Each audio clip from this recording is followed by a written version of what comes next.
दोस्तों, एक जमाना था जबकि राजस्थान के भूतपूर्व मुख्यमंत्री श्री भैरव सिंह शेखावत उर्फ बाबोसा की तूती बोलती थी। उन्हें राजस्थान का एक ही सिंह भैरव सिंह कहा जाता था। जब वे उपराष्ट्रपति पद से निवृत्त होकर जयपुर लौटे तो उनकी राजनीतिक जमीन खिसका दी गई। हालांकि उनके निधन के बाद पूर्व मुख्यमंत्री श्रीमती वसुंधरा राजे उनकी तारीफ करते नहीं थकते। सवाल यह है कि जो बाबोसा जीते जी हाशिए पर डाल दिए गए थे, वे ही स्वर्गवास के बाद महान कैसे हो गए? देखिए ये रिपोर्ट। हमारे यहाँ परंपरा है कि जीवित अवस्था में कोई कितना भी विरोधी क्यों न हो, मगर मृत्युपरांत उसे अच्छा व भला आदमी ही कहा जाता है। ठीक ऐसा ही राजस्थान के भूतपूर्व मुख्यमंत्री व भूतपूर्व उपराष्ट्रपति स्वर्गीय श्री भैरव सिंह शेखावत के साथ हो रहा है।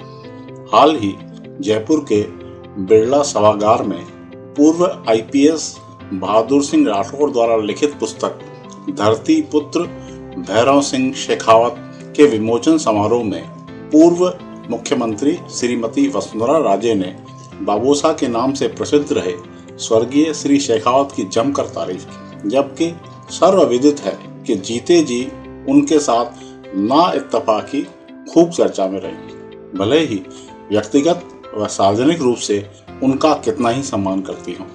दैनिक भास्कर में छपी खबर के अनुसार समारोह में श्रीमती वसुंधरा राजे ने कहा कि मुझे इस मुकाम तक पहुंचाने में शेखावत की भूमिका अहम थी।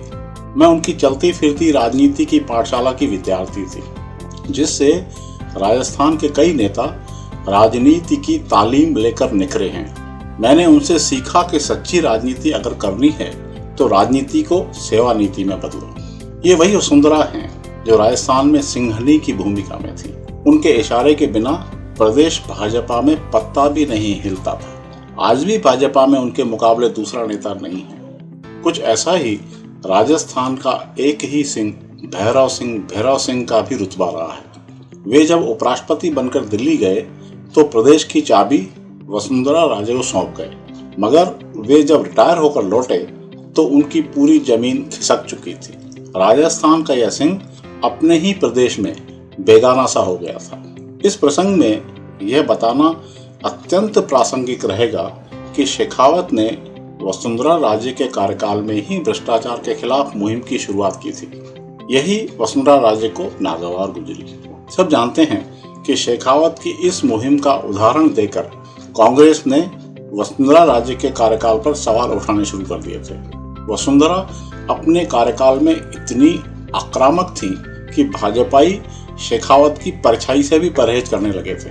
कई दिन तक तो वे सार्वजनिक जीवन में दिखाई ही नहीं दिए, और जब हिम्मत करके बाहर निकले तो उनके कदमों में लौटने वाले भाजपाई ही उन्हें अछूत समझकर उनसे दूर बने रहे।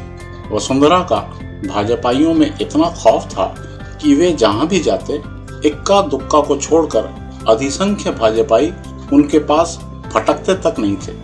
इसी संदर्भ में अजमेर की बात करें तो लोग भलीभांति जानते हैं कि जब वे दिल्ली से लौटकर 2 बार अजमेर आए तो उनकी अगवानी करने को चंद दिलेर भाजपा नेता ही साहस जुटा पाए थे। शेखावत जी की भतीजी संतोष कंवर शेखावत, युवा भाजपा नेता भंवर सिंह पलाड़ा और पूर्व मनोनीत पार्षद सत्यनारायण गर्ग सहित चंद नेता ही उनका स्वागत करने पहुंचे। अधिसंख्य भाजपा नेता और दोनों तत्कालीन विधायक प्रोफेसर वासुदेव देवनानी व श्रीमती अनीता बघेल ने उनसे दूरी ही बनाए रखी। वजह थी मात्र ये कि अगर वे शेखावत से मिलने गए तो वसुंधरा राजे नाराज हो जाएंगी। ऐसा नहीं है कि वसुंधरा ने पहली बार स्वर्गीय शेखावत की तारीफ की हो। सीकर जिले के खाचरियावास गांव में शेखावत की पुण्यतिथि पर आयोजित आदमकद मूर्ति अनावरण समारोह में भी उन्होंने इतना भावभीना भाषण दिया था मानो वे वाकई उनका आजीवन सम्मान करती रहीं। शेखावत जी की महानता का बखान करते हुए उन्होंने कहा था कि स्वर्गीय भैरव सिंह शेखावत ने राजस्थान में भाजपा का झंडा हमेशा बुलंद रखा। वसुंधरा ने कहा कि उनके जीवन में 2 महत्वपूर्ण अवसर आए जब उन्होंने मेरी पीठ थपथपाई। पहला अवसर था जब वे पहली बार 1985 में विधायक बनी।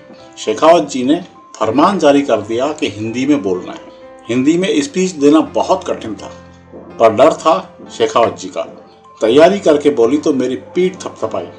वसुंधरा ने कहा कि 83 वर्ष की उम्र में उन्होंने पेरिस के एफिल टावर पर चढ़कर बता दिया कि अभी भी उनमें दम है। कुल जमा बात यह है कि जिन बाबोसा को जीवित रहते वसुंधरा की मौजूदगी में हाशिए पर धकेल दिया गया, स्वर्गवास होने के बाद अब वही पूजनीय हो गए हैं।